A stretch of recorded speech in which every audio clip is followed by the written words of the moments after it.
Story time! We lived next to the neighbors from hell! How have I not told any of these stories? This is gonna be a series, at least 20 parts, of all the insane things our neighbors did to us. I'm gonna start from day one. They're the reason we moved. Dogfights, cops, booze, guns, jail time. These stories are gonna have them all! So let's start from day one. Moved into our house in Dover, right? Cute little ranch, first time homebuyers, yay us. This is the same home I told that other story about where there was an unforeseen basement when they were building it.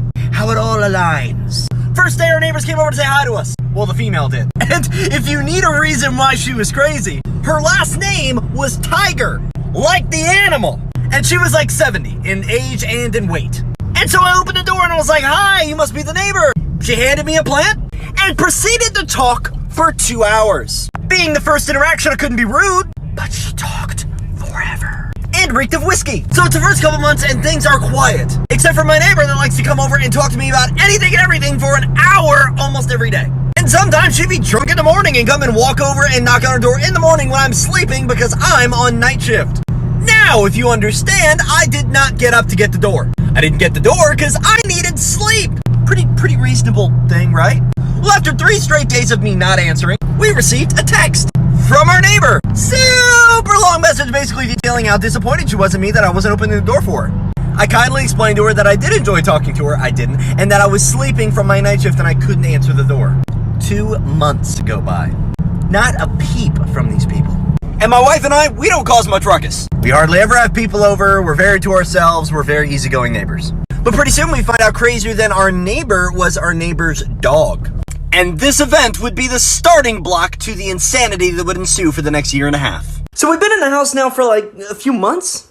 And one day my wife is coming home with her grandmother. They took our 3 dogs, a lab, a shepherd, and a pit bull, out for a walk. And they drove them into downtown to take the walk. Now our crazy neighbors had this one dog. And I like dogs. But this particular chow mix was not very nice. He'll snarl, growl, bark. Normal, just angry dog stuff. But when my wife got home with the dogs that day, it went up a level. I came outside and said, here puppies, and they came on to me. Meanwhile, out of the corner of my eye, I see that chow mix sprinting at my wife. Burrowing past the property line and coming straight for her. And not like a, oh my god, I want you to pet me type way. More like I've skipped 3 meals and I'm ready to eat kind of way. Now, the craziest part of this story is not about the neighbors. It's about what our dogs did. And I don't even have enough time to say it in the rest of this, so I'm going to go to part 2 right now. But it's insane. So the 3 dogs are coming up to the front porch, where I'm waiting to welcome them with love and furry hugs. Meanwhile, my wife is helping her grandmother out of the car. And the crazy chow demon from next door is running at my wife ready to eat. Big dog too, at least 80, 90 pounds. Craziest part, while my attention goes to the Usain Bolt dog running toward my wife, I realize I don't have time to do anything other than yell. But by the time I'd even realized what was happening, my lab already had a plan.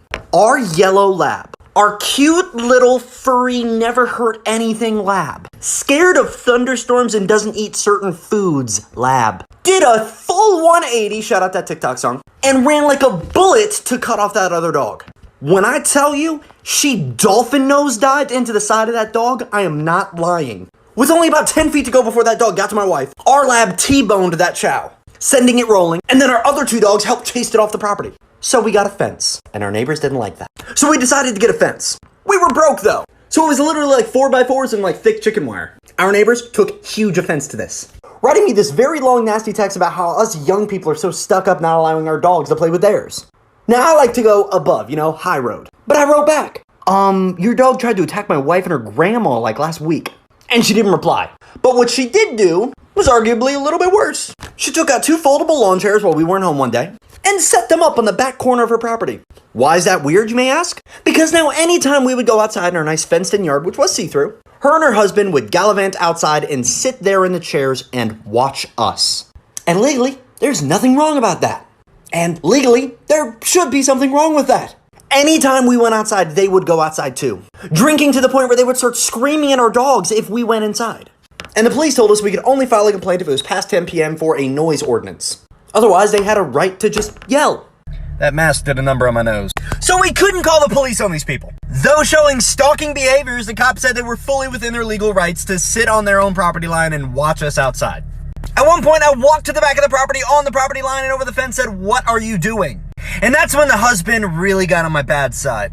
I don't deal with passive aggressive well. Like, if you're gonna be a jerk, be a jerk. Don't pretend not to be a jerk while being a jerk.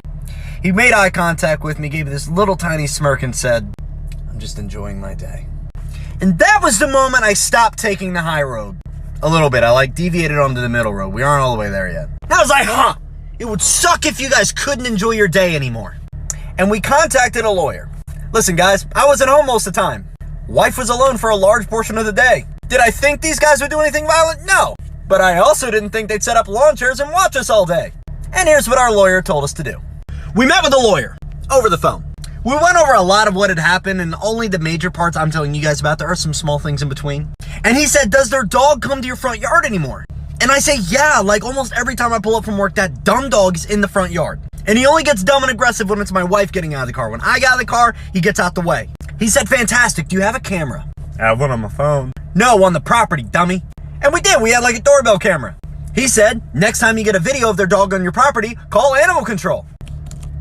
Okay, sounds kind of petty. He said it may seem that way, but you're doing one of two things. A, you're showing your neighbors that you mean business and you're not going to lay on your back and just let them do whatever the heck you want. You're going to do what you can to stop them.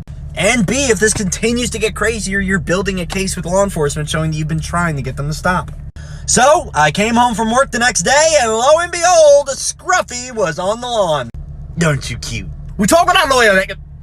What was that? We talked with our lawyer yesterday, and he said, wait to see if the dog goes on your property again. Lo and behold, I drive home and Scruffle McDumpy Dumps is on our yard. I take a picture, I get the recording off the doorbell cam, and I call animal control.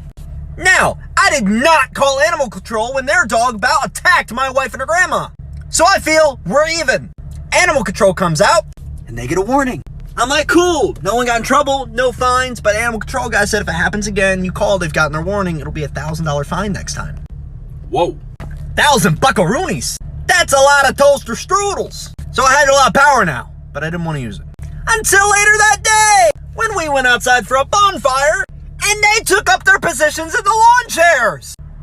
You're gonna continue to antagonize us even after we did that? Like what? But only this time they did it and had their dog sit next to them. This is gonna have like 80 parts. I'm like scraping the surface at this point. So let me know in the comments, do you want me to like skip to like the crazy stuff or do you want me to keep going chronologically? I feel like the buildup is nice, but let me know. I do this for y'all. So where were we? They were in the backyard with their dog now. So we go inside and we're like, dang it, what do we need to do? We just want to live our lives. Like, we could be neighborly cool, but we don't want to be best friends with you. You're really weird, you're mean, and at the end of the day, like, stop stalking us! So my wife and I are going to bed. It's like 9:15, and we start to hear music. Same day. And the music gets louder and louder and louder. It's some Lenny Kravitz BS. And they played it and sang at the top of their lungs outside until 9:59 p.m., which was the exact minute that they had to stop and we couldn't call the police for a noise violation. And they did this every day for 2 weeks. So I text my neighbors. On day 14 of them blowing their speakers out and being tone deaf as horny... what am I saying? I was gonna say as tone deaf as earless frogs, but it came out completely different. But screw it, why delete it? Day 14, I would say we were pretty patient before I texted them because they didn't do phone calls. Yeah, they told me they only do text, they don't do phone calls. Like y'all are like 86, that's not how it works. And I said, hey, if you don't mind, we're trying to go to sleep. Maybe you guys go to sleep a little later than us, but we're trying to get some rest. Would you mind turning the music down? Her reply, a simple no. I'm gonna lose my mind. So we understood that the noise thing was something that we just couldn't control. What we could control, though, was what they could do around our property. Next day, we call Home Depot and ADT. If you're going to do anything, it's going to be on camera. And your days of looking into our backyard are over. So the next day, we went to Home Depot. And we picked out 150 linear feet of 6-foot privacy fencing. Can't be too mad, added value to the property. So me and my family got that fence up in like a freaking day. We're like the builders of building Bob. And within the week, we had ADT out installing a full video security system on the outside of our property. Meaning a few things. 1, they could no longer sit in their yard and stalk us because the fence isn't see-through anymore. 2nd, if they came near our property line or were outside partying for more than 1 second past 10 p.m. at any point in time, we had them on video. So we felt good. We win. We're good. And things were quiet for like a week. Until I come home one day, and Mr. Tiger, which if you're new to the series, their last names are Tiger, should have been the first sign, was sitting up in his shed. I had one of those like second floor low windows he could sit in, and oh my gosh. So I come home that day, and my wife was already home. And as soon as I got inside, my wife was just angry. Now, so what in tarnation got you so mad? She informed me that for the last hour and a half, Mr. Tiger had been sitting in the second floor window of his barn in their yard drinking straight Jack Daniels and screaming. Yeah, that's about it. So nothing else happened with your day? That doesn't sound very interesting. And then I heard it. He was just screaming. Not even words. Just yelling like, wow, like not words. This went on for 3 hours. Until our so sweet other neighbor just had polar opposite neighbor experiences, who's also very up there in age, sweetest woman on the planet, goes into their yard and says, Bob, shut the F up. And we heard her from inside the house. She was mad. So I got home and Mr. Tiger is screaming at the top of his lungs, complete nonsense. Drinking a handle of Jack Daniels all by himself. Good for you, guy. Until our sweet neighbor comes over and yells at him to shut the F up. While in our hearts we were like high-fiving her, we physically went over to her house afterwards to thank her, saying, you know, it's not necessary, it was, but just to thank her. And throughout this whole process, she would become like our #1, like, backup. But the week was young. They got more creative. At one point, he took a running down truck, looked like he'd been working on it for a while, and decided to park it on the property line just barely on his side. And then rev it. And rev it. And rev it. Past 10 p.m. For hours. So we called the police. Like, he's revving like a V8 truck right next to our bedroom. Their property was on the master bedroom side of our house. So we're trying to sleep, it's like 10:30, and all we hear is... So we called the cops. Cop arrives at our house. Wouldn't you believe as soon as the trooper like parks in front of our house that he got out of his truck and went inside? Trooper walks up to the front of our house. That's what seems to be a problem. Now this trooper would be the same trooper that would respond a couple other times, so we got a good relationship with him. And he'd soon come to realize this wasn't a normal dispute, that this other person literally had something mentally going on. And we said, look, the neighbor keeps revving their truck. He's been doing it for like 2.5 hours. And he was like confused. He's like, what do you mean he's revving his truck? I went over and said, you see that truck right over there? He's sitting there inside drinking and revving it.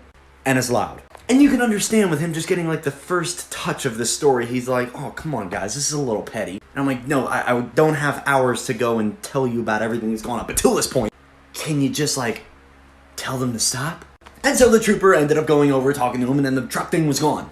So as I told you, my wife had brought up something I completely forgotten about. And it was a pretty big freaking deal. So after about 3 days after we called animal control on their dog, a panel of our chicken wire fence was missing. It was literally like missing. A 6-foot panel just gone.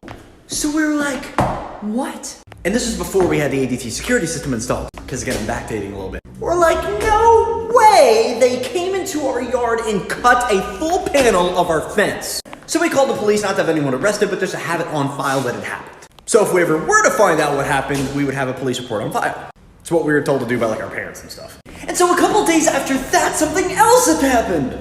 The wire fence that separated our two properties, because we didn't have the vinyl privacy fencing yet, had a 3x3 square missing from it. And we had like 1.5 acres, so we didn't notice at first until one of our dogs was sniffing around the spot. And I know why they did it.